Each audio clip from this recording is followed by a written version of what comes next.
From LinkedIn News, I'm Leah Smart, host of Everyday Better, an award-winning podcast dedicated to personal development. Join me every week for captivating stories and research to find more fulfillment in your work and personal life. Listen to Everyday Better on the LinkedIn Podcast Network, Apple Podcasts, or wherever you get your podcasts.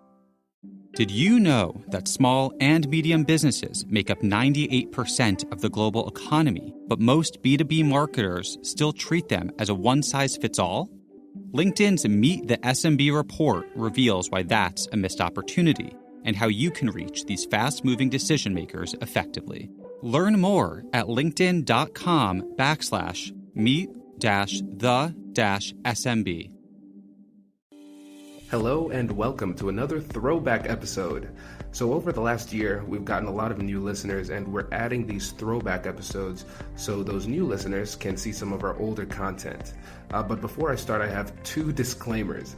So first, these were early episodes, so please be kind when it comes to understanding that the sound quality might not be that great. But despite the sound quality, the content is still solid. So that's why we want to bring it back and reshare this content, because there's still some good gems in there.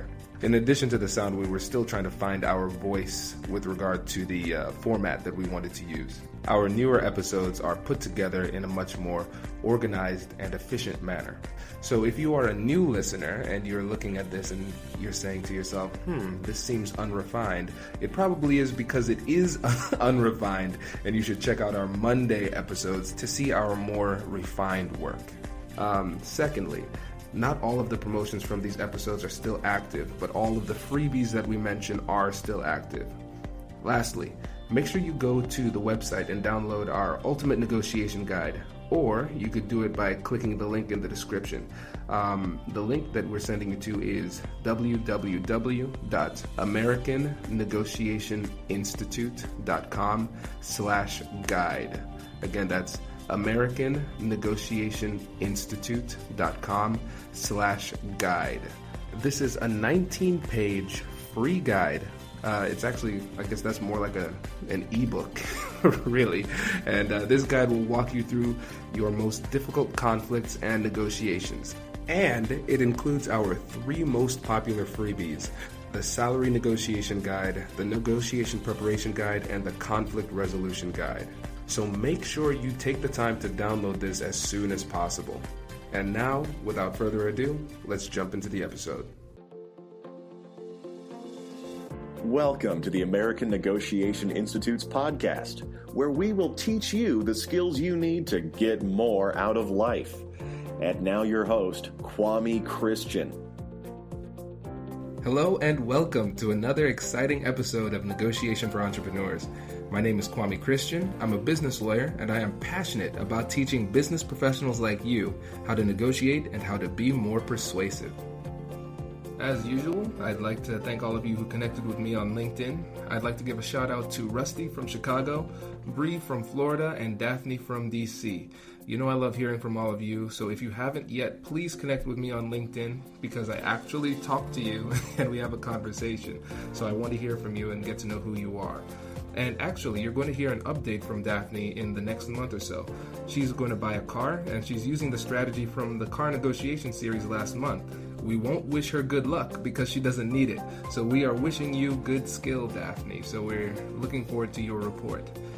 Before I jump into the meat of this episode, I'd like to give an honorable mention to my better half, Dr. Whitney Christian. She's finishing up her residency and she just negotiated her salary and got a really good deal. So I won't get into specifics, obviously, but she was able to get a signing bonus when it wasn't even on the table, and she got a great benefits package as well. So I am really proud of her, because medicine is one of those fields where there typically isn't a lot of negotiation in entry-level positions, but it just goes to show, you never know what you can get until you ask. And for those of you who have an upcoming salary negotiation, I have a freebie for you. So if you go to americannegotiationinstitute.com/salary, again, that's americannegotiationinstitute.com/SALARY, you can get a free salary negotiation guide. So you can work on how you can replicate Whitney-style success in your next negotiation.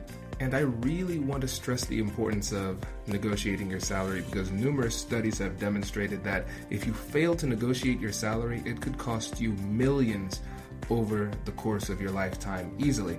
I shouldn't even say studies, it's just math. Math shows that if you don't do this, it could cost you millions. So don't leave that money on the table. After you listen to this episode, download that salary negotiation guide and go out there and get what you deserve. All right, I am really excited about this episode because I have my good friend Vanessa Gaboleiro on the show, and she's going to talk to us about how to negotiate your salary and a lot more. So Vanessa is a talent acquisition manager, and she has years of experience negotiating salary offers. She's also building a side business where she helps women in their 20s and 30s find their voice after divorce as they start to rebuild their lives and become not only financially independent, but most importantly, emotionally powerful. So it's a really unique business, and I encourage you to reach out to Vanessa if that speaks to you. Here are a few things that I want you to focus on as we go through the interview. First, we discuss the important differences between using a staffing agency and applying directly with a company or trying to advance within the same company. We also talk about the major pitfalls to avoid when negotiating your salary. And on that topic, we run through an incredibly helpful scenario that will show you what not to do in the salary negotiation, which is just as important as knowing what to do in a negotiation. And lastly, Vanessa answers questions from listeners like you. So if you're listening and you have further questions on this issue, on either specifically salary negotiation or how to advance within your company, write them down and send them my way because Vanessa said she's willing to come back and do part 2 down the road. So without further ado, let's jump into the interview. All right, I am here with my good friend Vanessa, and we are excited to talk about employment negotiation. So thank you so much for joining us today, Vanessa. Yeah, thanks for having me. So let's get started with just the typical interview question. Tell me about yourself. Okay, so that's a pretty loaded question, but let me then break it down for you. So I was born and raised in Philadelphia, and I moved abroad when I was 18 to Lisbon, Portugal, because my parents are Portuguese. Well, my family is Portuguese. So I moved abroad for a few years where I got my undergrad in social and organizational psychology. And I lived there for about 7 years. I started right after college working within talent acquisition, so recruiting, hiring, mostly in a staffing agency environment.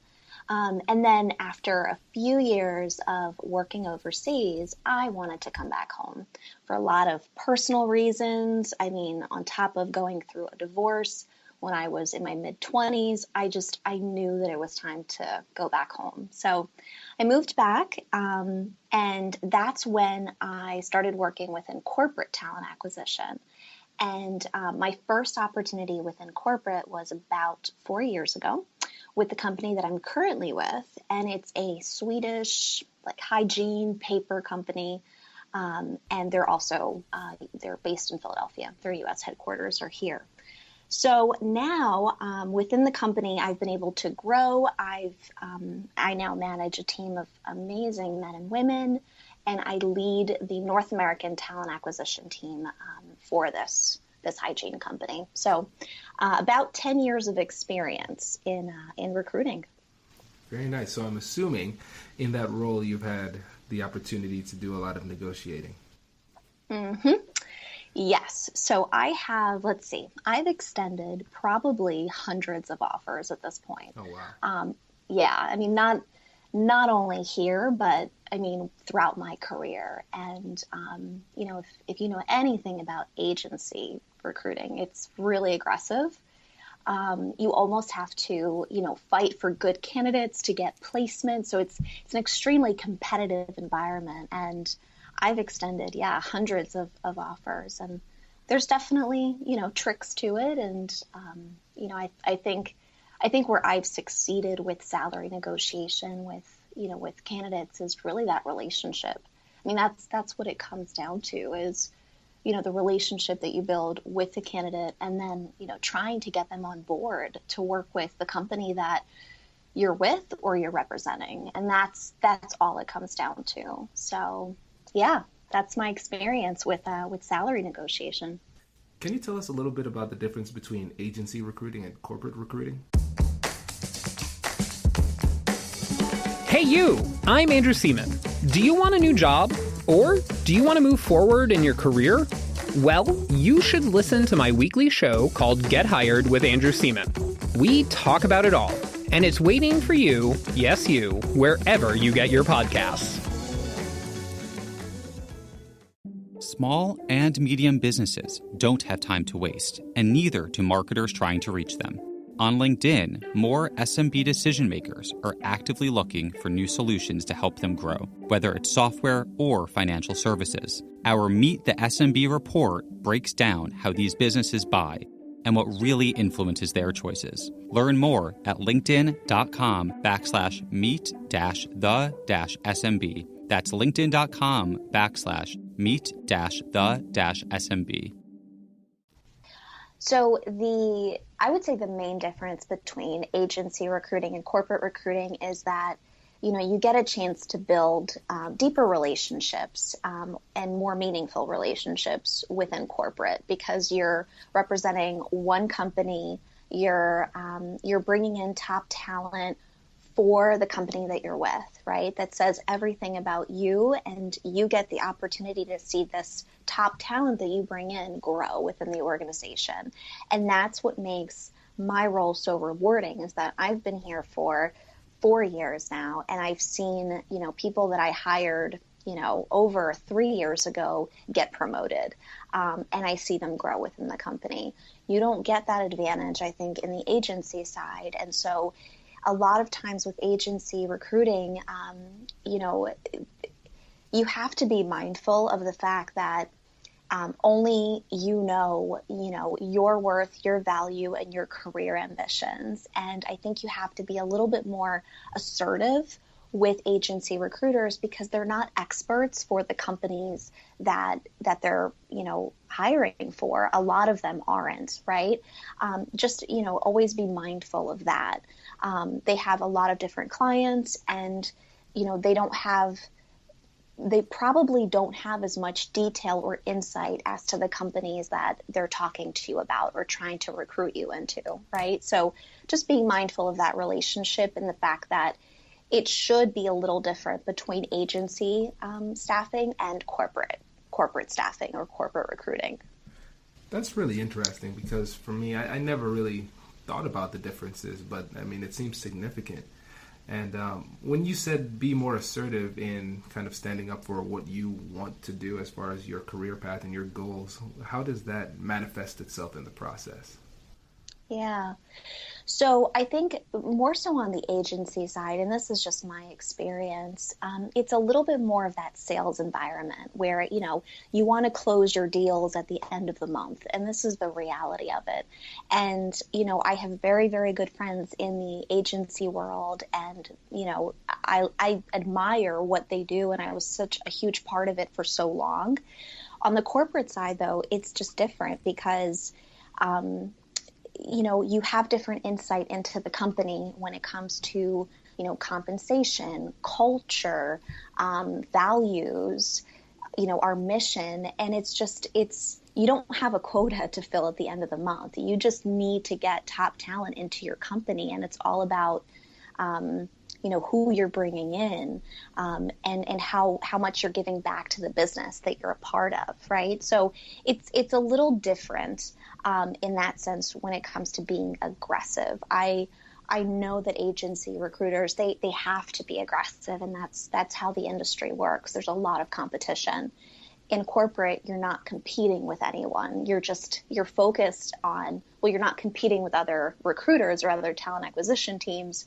You're one team, and you're competing with other companies for top talent. So it's just a different mentality. Still aggressive, but I think from a candidate standpoint, just being mindful of the relationship piece with both. That's fascinating, because it's important for everybody in a negotiation to really understand the motives of everybody that's involved, because most of the time when you're in a negotiation, you just see you and the person that with whom you're speaking, and those are the only parties. But when you do a thorough negotiation analysis, you realize that there are more players involved, and the motivations aren't obvious all the time. So I'm really glad you said that. Yeah, I would completely agree. I've always said that my success in hiring talent is making them happy, meaning making candidates that I'm working with happy early on through transparency. So, I always encourage candidates to be as open as possible with me early on as to what they're looking for, why they're looking, because that will make things so much easier for both of us, but most importantly for them. And I think, it's harder to see that when, you're not within the company, right? You're trying to get in. And as an outsider and as a candidate, it's harder to see certain things. But I've always said that negotiation when it comes to salary is just, it's so much better and easier and rewarding when you're just open and transparent early on. So one of the best ways to learn how to do something is by getting examples of what not to do. So can you give us an example of something you shouldn't do in a salary negotiation? This is definitely a hypothetical situation, but I think it's important to understand, what you shouldn't be doing in a negotiation, because negotiating poorly when it comes to salary can truly hurt you in getting what you want, or even in certain relationships that you're trying to build, right? So in giving you a specific scenario, so when you're going through a hiring process, you usually have a phone interview, a first initial phone interview with a recruiter or someone on the talent acquisition team, and they usually would cover compensation with you, right? A good recruiter or talent acquisition member wants to know a little bit more about your expectations, your salary expectations. And so, you usually cover that on the first call, and I'd hope you would.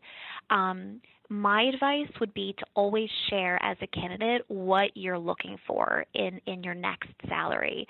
The recruiter might probe a little bit more on what you're making now, but I would openly share what you're looking for. So, for example, if you're looking for $100K in your next salary, and that's really what you want to make, that's okay. You should say that and not be afraid of saying that, right? So in that role, you've done your research, you know what you're making, you know what the position might offer based on the industry that it's in, and you want that $100K, right? So I would encourage any candidate to openly share that with the recruiter or with whoever they're initially in contact with. And so they openly share that they want $100K as a candidate. Great. We proceed, right, in the hiring process. And we go through the interviews, on-site interviews, next rounds, which don't drag on too much, or at least they shouldn't, right? And then you get to that offer stage. And that $100K that you were looking for is realistic, and you got that input early on from the recruiter or from the talent acquisition member that you're working with, right?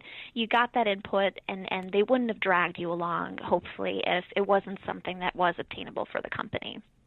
So you get to that offer stage, and they extend you what you're looking for. They extend you the $100K base salary plus whatever it may be. If there's bonus opportunity, other perks, benefits, you get the $100K that you openly shared with from early on. Great. You're in a good spot. You go to your current employer, the one that you're looking to leave, right? This is the scenario, and you tell them that you're leaving and you want to hand in your notice because ultimately, you got what you were looking for. You openly shared it early on, and you're excited about the new opportunity. But your current employer doesn't want to lose you. And they go back and say, well, you know what? What was your offer? 100? Fine. I'll give you 110. I'll give you 115. Whatever it takes so that you don't leave.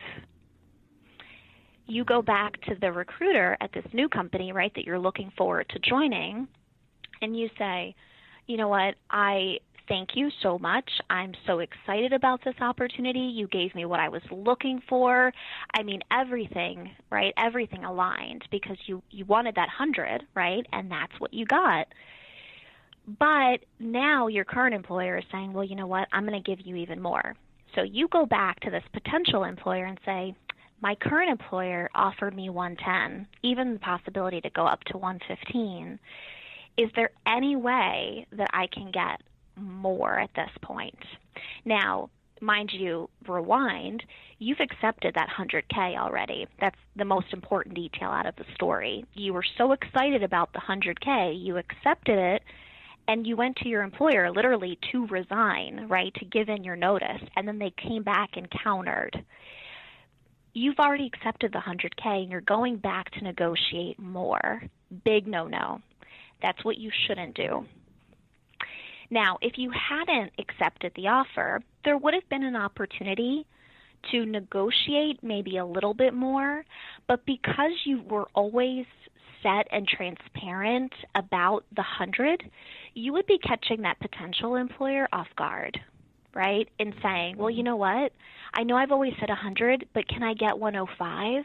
Or can I even get the 110 that my current employer is offering me? There's always going to be a reason why you want to leave, right? And you want to build the right relationships early on with that potential new employer that you have, right, or that you might have. So be very mindful that, you know, there's a time to negotiate. And if you don't do it early on and then follow through with it, it might just come back to, you know, to bite you to a certain degree, because even if you've already accepted an offer, I mean, you can always turn it down, but what type of relationship is that going to leave with that company that you were interviewing with, right? Even if you do decide to stay with your current employer for more money, right? So that's the scenario where in a perfect world, I would say follow through with that number or with what you're targeting early on. And if you change your mind throughout the process, also let the recruiter or the talent acquisition member know. You can always communicate when you change your mind, and if there's something that you learned about the role that you didn't know early on, you can always negotiate throughout.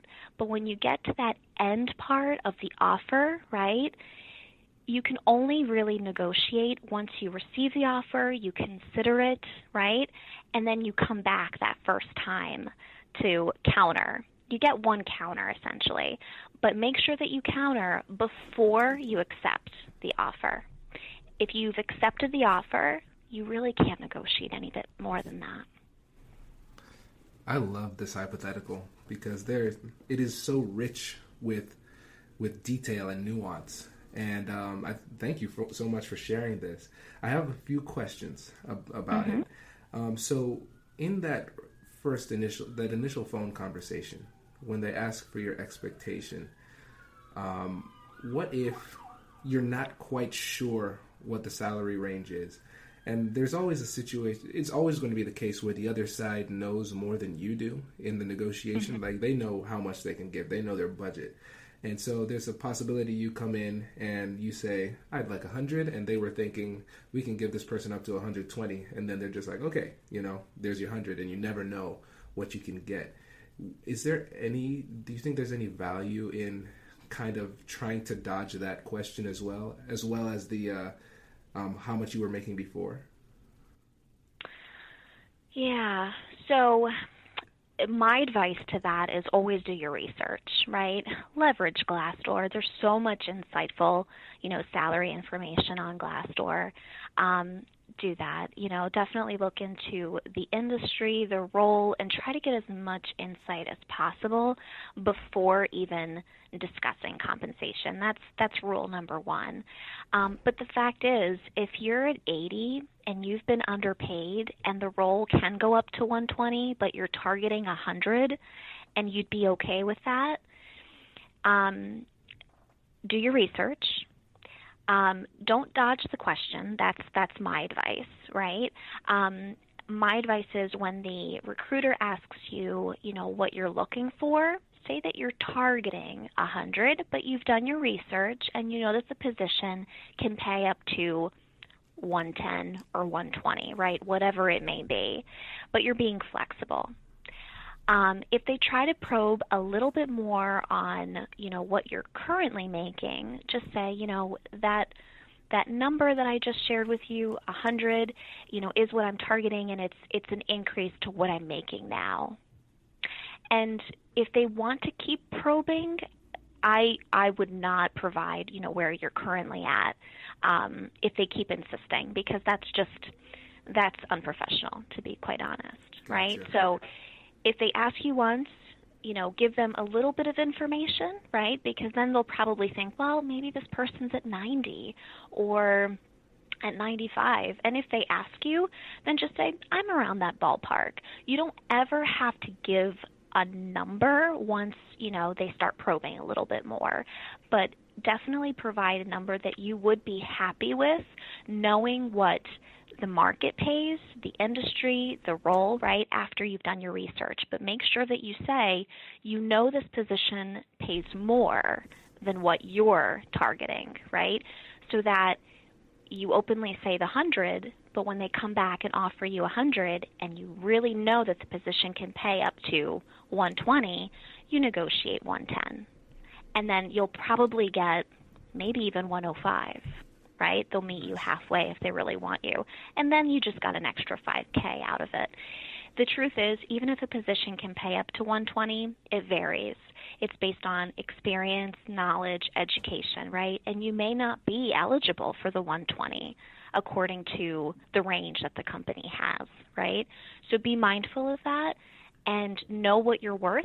Fight for what you're worth, but don't. I would encourage you to share a number that you are truly happy with and is comparable fairly early on, so that you get what you want out of this.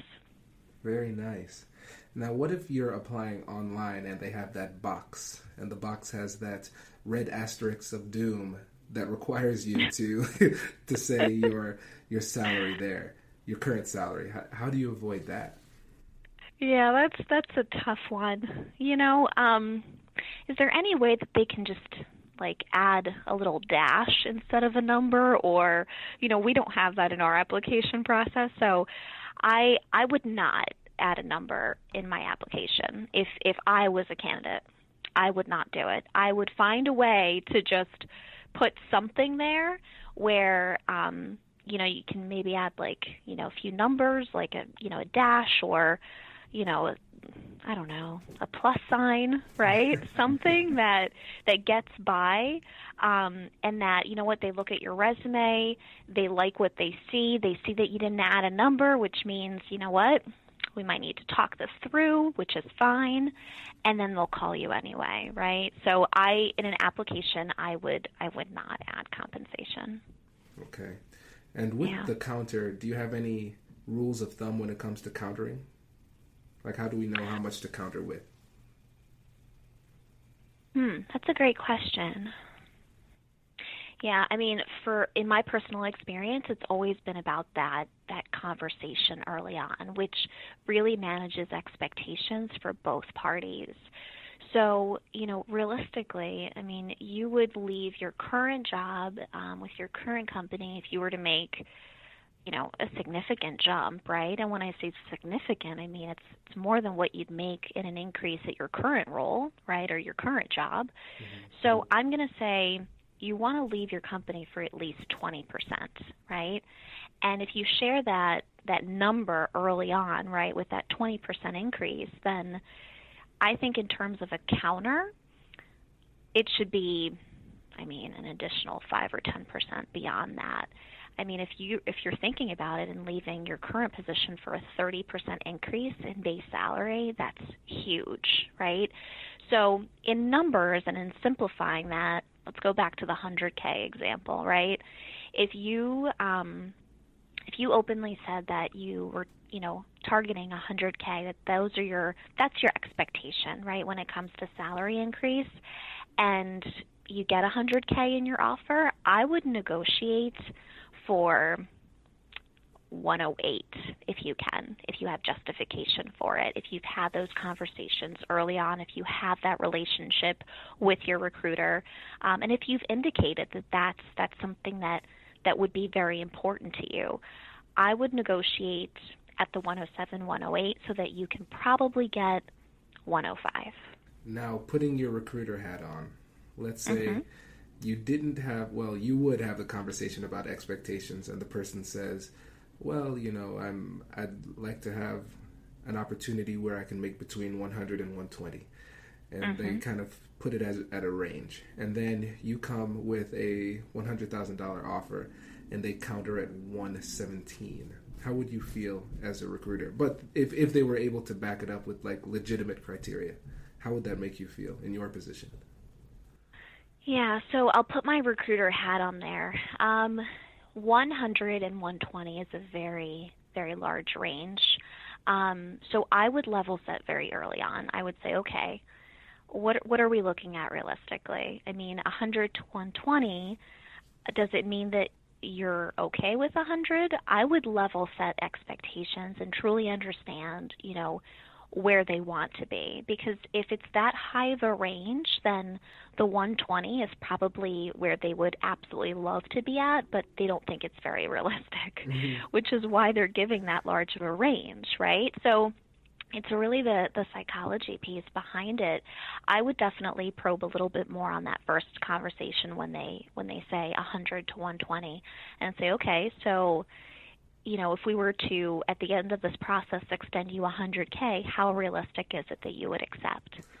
I would really ask that question early on to understand if 100 is a respectable offer, because that's what's most important to me as a recruiter, or is it that 110, 115, and they're just trying to get a little bit more and say 120. So it comes back to expectations, and early on having these conversations that are so important that everyone is scared to have, but you just can't, because if you don't, it'll hurt, you at the end as a candidate, and it will not help the company. And hopefully the company is being as transparent as you are in the process. I love that question you came back with. How would you feel with 100?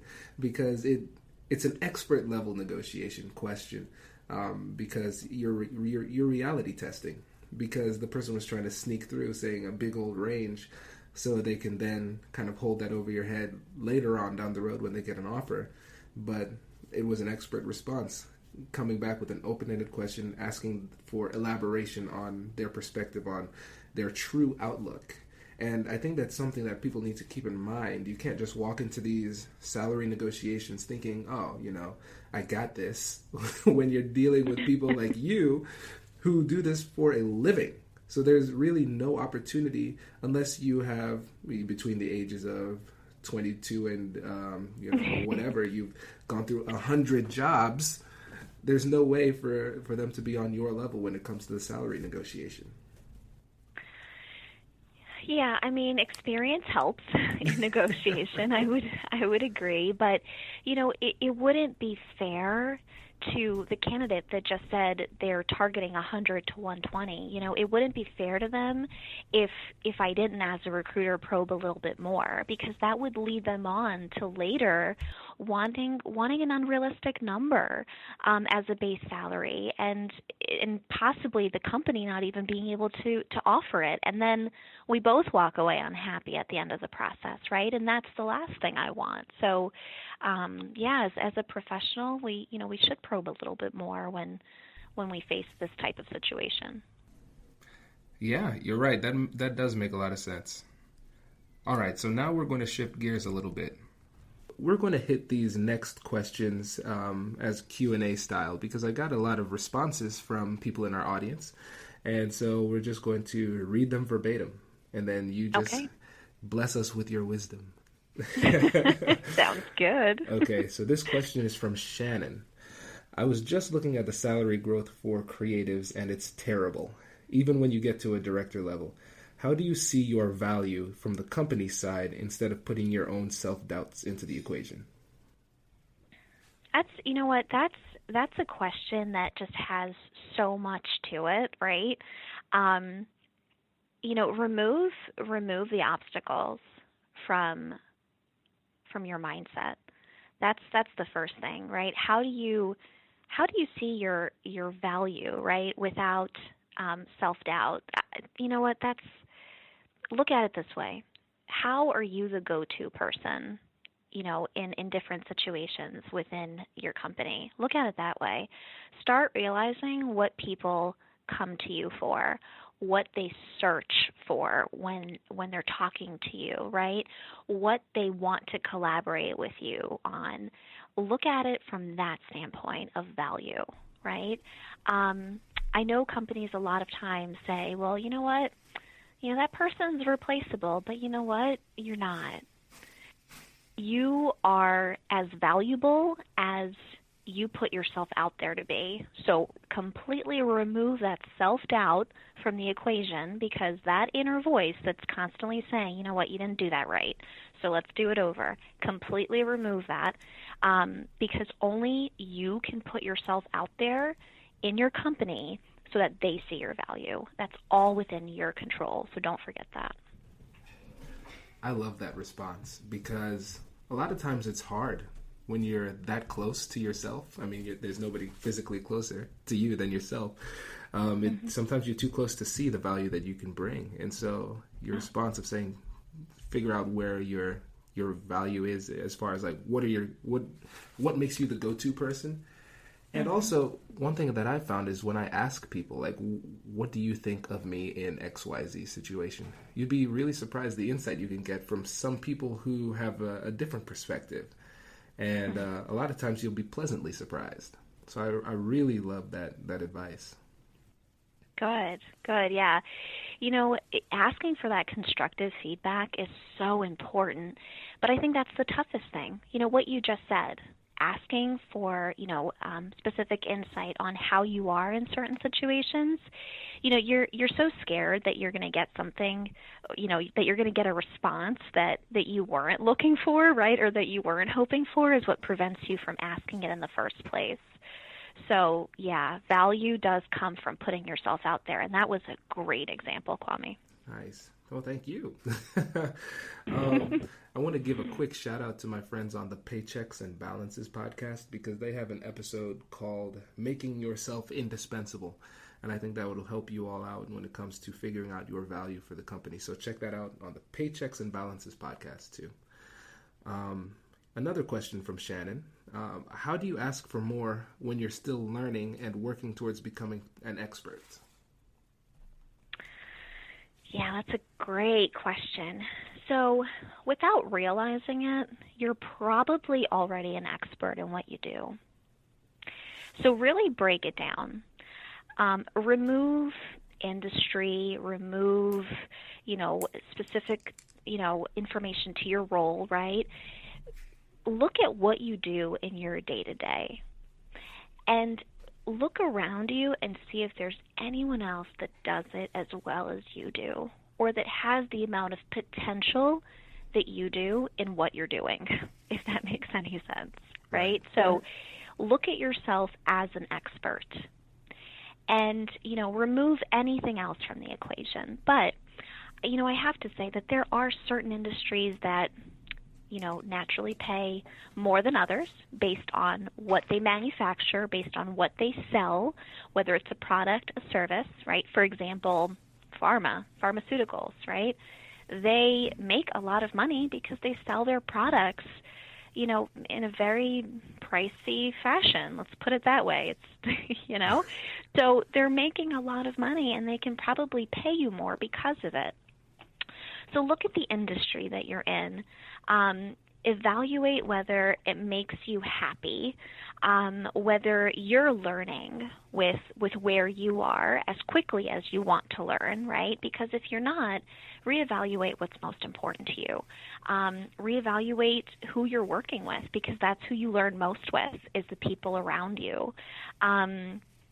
Reevaluate what you're accomplishing, right? So there are certain industries which, I know, won't be able to pay you as much. But, get that insight from Glassdoor. Again, use the tools, use the internet, use what's out there to learn a little bit more about what you can accomplish if you were in a different setting, and then really evaluate if what you're doing now and where you're doing it is getting you closer to where you want to be. Right. And another thing too, to speaking towards expertise is relative. So you might feel like you don't have much expertise compared to the CEO of the company, but relative to other people, you are the expert. And you're always going to be learning. So when you say you're in the question, it was phrased as, how do you ask for more when you're still learning and working towards becoming an expert? The only time you stop learning and honing your expertise is when you're dead. And you know what they always say? True. Dead people don't get raises. Have you heard that one? I haven't heard that one. Oh, yeah. Is that a new one? Yes, coined here, trademark. All right, I thought so. I love it. Okay, so then let's actually give Shannon, a realistic answer, right? Like a realistic example of how she can go to her manager and ask for a raise, regardless of expertise, right? Because expertise, we just said it, right, is relative. So know your worth, know what you're known for, right? Who goes to you for what and when. So know that, observe that, make a checklist if you have to. And then, it also depends on the relationship that you have with your manager and how comfortable you are with your manager. But regardless of that, go into the conversation, ask to set up some time and go into the conversation on a very positive note. And be prepared to talk to your manager about what you've accomplished, what you've gone above and beyond for, and where you still want to grow, so that you allow your manager to see your full potential in how you see yourself, right? Because only you can limit yourself.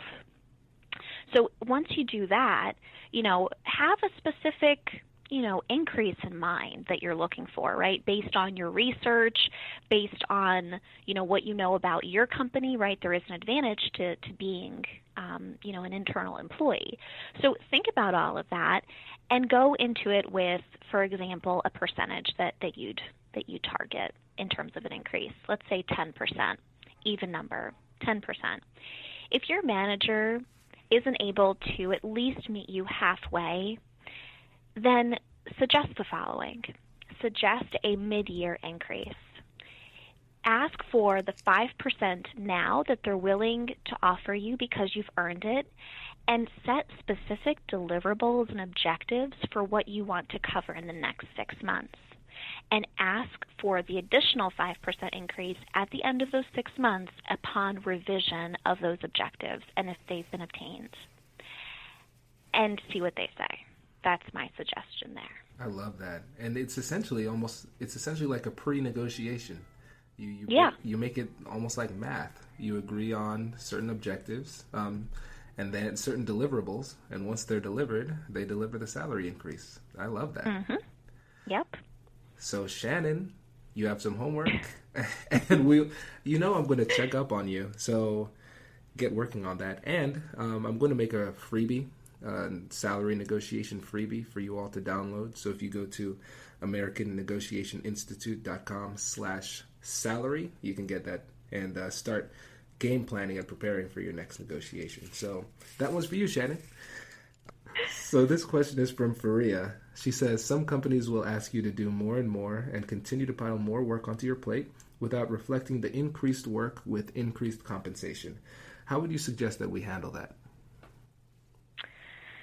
Yeah.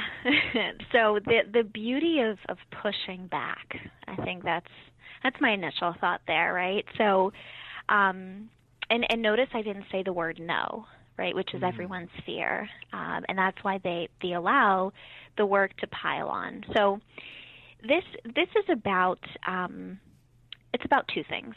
It's about your own growth and learning and how you continue to challenge yourself.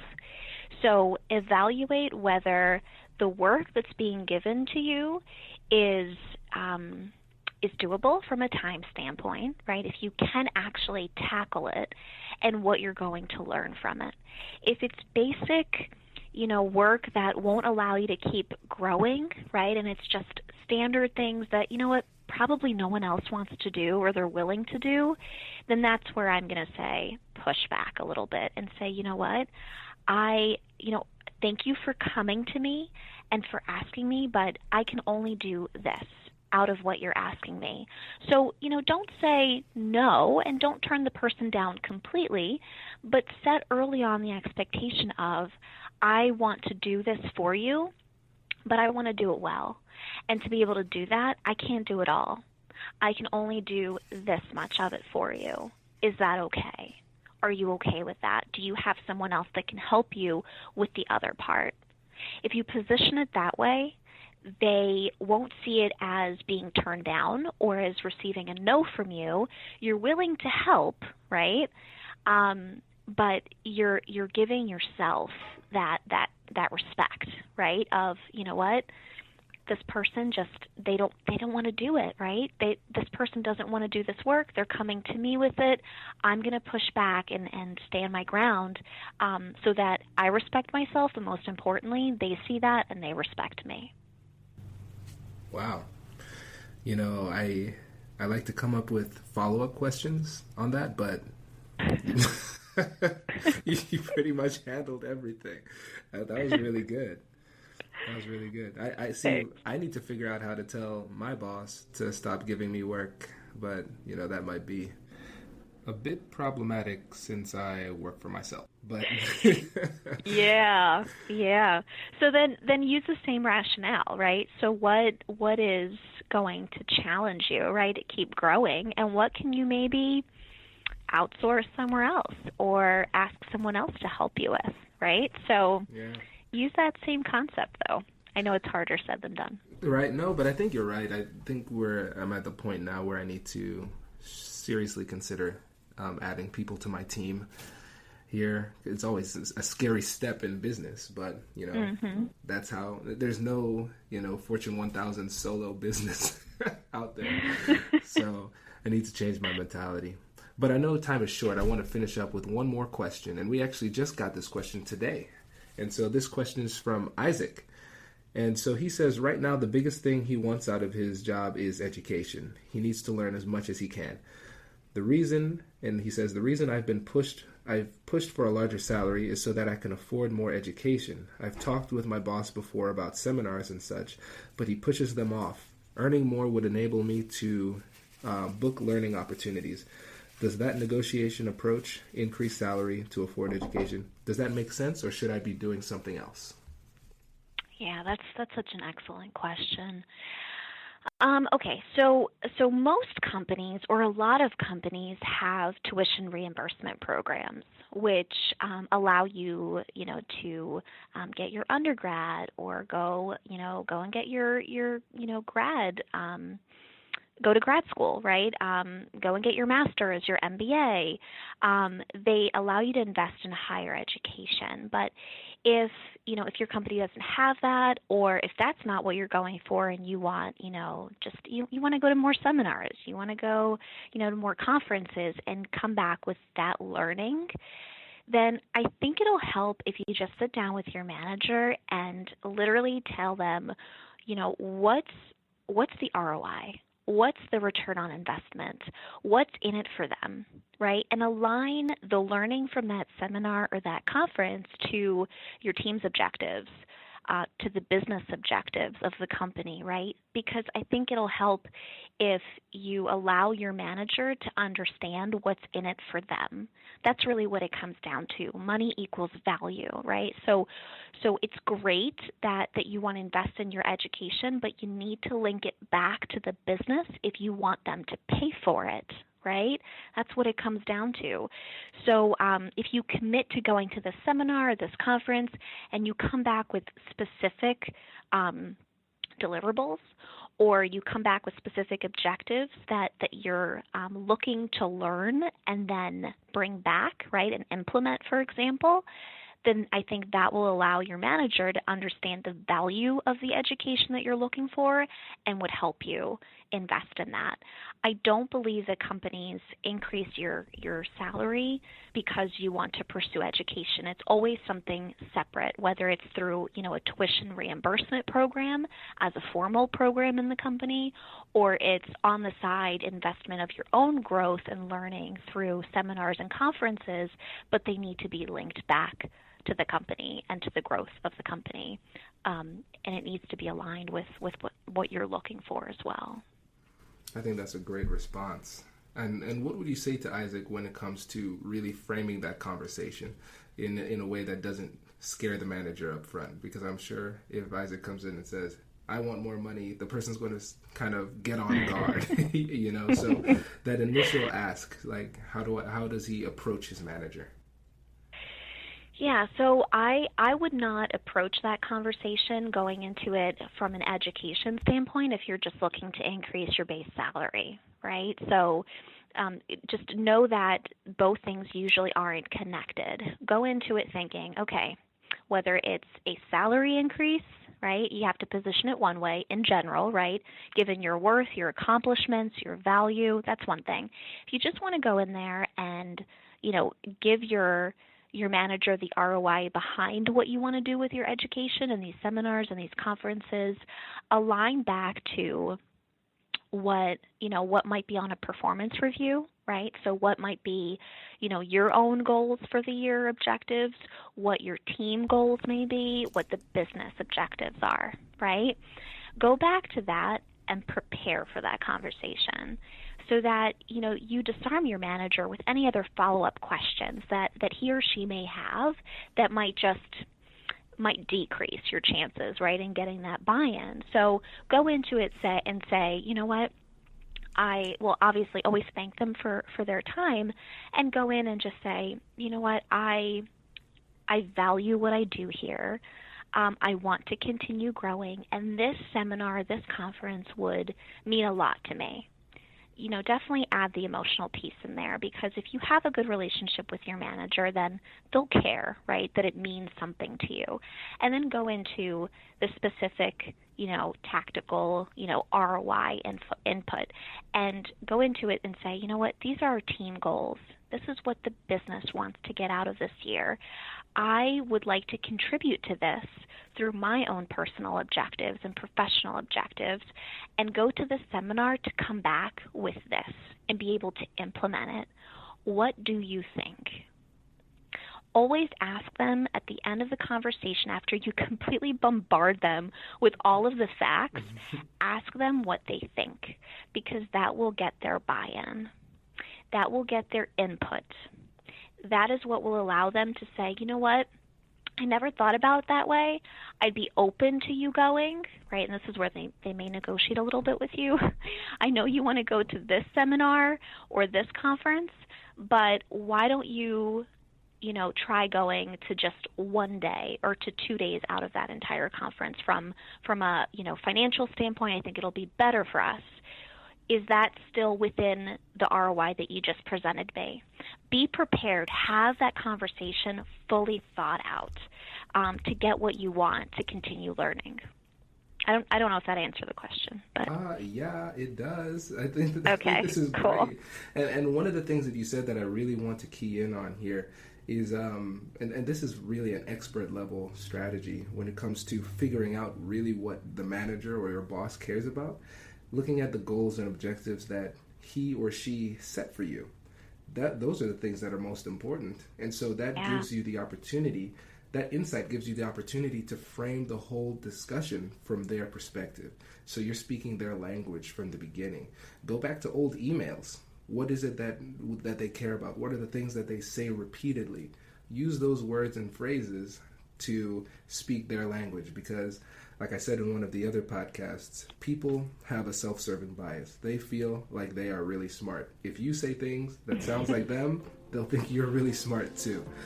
So that would be a really strong way for you to increase your persuasion, just by essentially mirroring what they've said in the past. I completely agree. That's awesome. Yep, that's Yeah, nothing more to add to that, Kwame. That was beautiful. Well, thank you. This was so much fun. Thank you so much for joining us. And thank you all the listeners for your questions. Thanks for having me. This is so much fun. I love the Q&A portion of it. It makes me feel like I'm truly making a difference to the listeners. So, hey, if we do another Q&A part 2, I'd love that. I'd be open to it. I am happy to help. And with my experience, I know that I can make a difference. So I would love to come back. And we would love to have you. Thank you. Thanks again for having me. I hope you enjoyed that episode. If you're finding this information helpful, please leave a review and subscribe. My goal is to teach these skills to as many people as possible, and leaving a review helps our search results, which helps us to reach more people. And remember, negotiation is where persuasion and problem solving meet. So if you ever have any questions or need help with specific situations, feel free to reach out to me. I'd love to help. Thank you so much for listening, and I hope you have a great week, and I'll catch you in the next one.